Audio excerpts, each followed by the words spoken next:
Good morning and thanks for joining us. I was contemplating beauty the other day, just thinking about what I find beautiful, which covers quite a range of things. I love old industrial stuff, for example, Victorian engineering, or even old crusty bits of leather, not just because I'm old and crusty myself, but also I love things from the natural world. I've been known to stop and admire a dandelion which has forced its way up through a crack in the pavement. And I just love flowers of any kind, even though having plants around the house is always a kiss of death for them. I also love fish and fishing, particularly in beautiful lakes. It is that serene, even understated beauty peculiar to these isles which draws the heart. It's the British countryside at its best in the warm glow of summer. The sunlight dappled water, the lilies resting on their pads, the lazy sweep of the willow as it caresses the lake in a gentle breeze. There's lush greenery broken only by the colour of wild flowers, some pale and demure, others proclaiming themselves boldly in deep yellows and reds and purples. There are dragonflies and damselflies, the marriage of breathtaking beauty and utter fragility in living form. And there's wildlife, swooping herons, soaring birds of prey, and rabbits emerging from the long grass, blinking in the sunshine. Carp celebrate the warmth, rolling gently on the surface, or sometimes joyously leaping out altogether before falling back with a splash. There is the fragrance of high summer and the sounds that moorhens call the high-pitched crickets and the contented hum of bees about their work. The words of Shakespeare's John of Gaunt come unbidden to mind. This other Eden, demi-paradise. The capacity to appreciate the beauty of creation is not something which has evolved. There would be no reason for it. But our delight and our wonderment at nature has indeed a purpose. The book of Romans tells us what that is. It says, "For since the creation of the world, God's invisible qualities, his eternal power and divine nature have been clearly seen, being understood from what has been made, so that men are without excuse. Our ability to enjoy the beauty of this world is indeed a God-given facility. That ability and that beauty are intended as a clear demonstration of intelligent design. Judging by what it says in Romans, that message can only be missed deliberately. But for any who are missing it, I have to tell you the natural beauty is even more overwhelming when seen for what it is, the work of a loving master craftsman. Now, I understand that not everybody is that committed to enjoying God's creation. Some people are unmoved by beauty. Perhaps they're too preoccupied with life to notice it, even if they stumble on the truly sensational. Often they'll just take it for granted. And of course, they may not know the master craftsman. So for them, should they actually spot something wonderful, they might admire it without giving any thought to where it has come from, or even why they feel drawn to it. I'm sometimes intentional about seeking out beauty. I told you about the wildflowers because I thought you could probably relate to that. You might have struggled to understand why I see beauty in a brick-lined Victorian sewer, for example.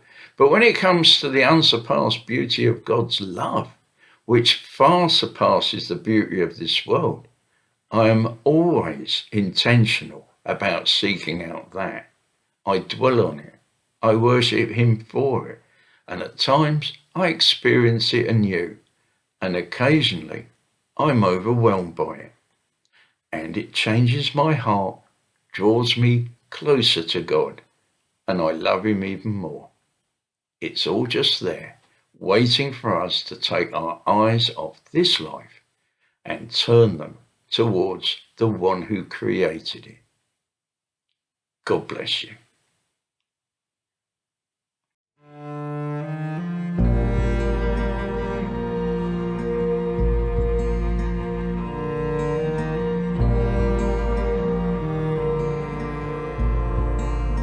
Nature shines with beauty, bringing us a revelation of the Maker's glory, leading us in adoration. Nature shines with beauty, bringing us a revelation of the Maker's glory,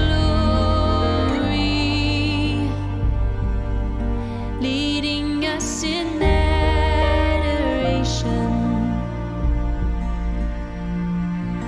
Oh God, who made the stars and formed us from the dust, your plans are over ours, and all your ways are love.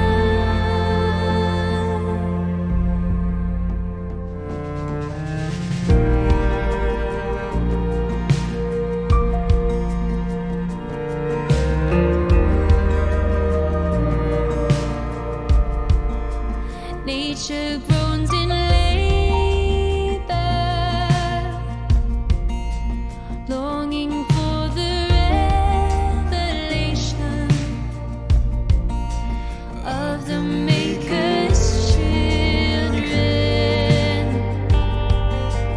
on the day of liberation. Nature groans in labor,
Nature shines with beauty,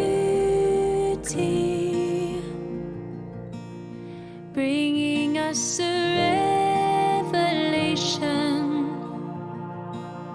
of the Maker's glory.